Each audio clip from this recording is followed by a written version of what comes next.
Моята дъщеря. Не, за Мария. Тя се казва Мария беше. Папенцата плуват в близкия поток. Бе, те са детски, ние от кога не ги пием, бе? Те са детски. Бебешки. Детски ли са ти? Бебешки. Иве, знаеш какво ти купихме? Ко? Детски чорапи ти купи леле Иви. Те с коса. С оглювчи, с пингвинчи и с зайчи. Детски чорапчи. Чорапчета за Ивко. Да. Кое? Друго. Ти чуваш ли ма? Да.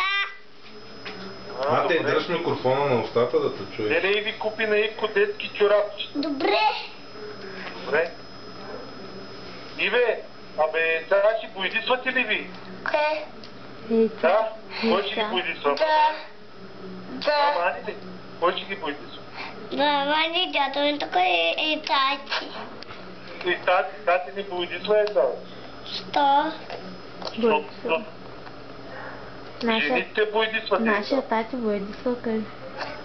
Нашия тати уйдисва. Видя лапата. Ей! Извади. Ама, иде яди микрофона, Иве.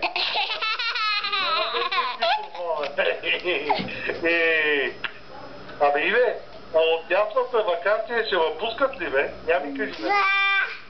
Да. Микрофона предоставя. А ти, мене, ще ме запишеш ли на твоята ясла? Много хубава била.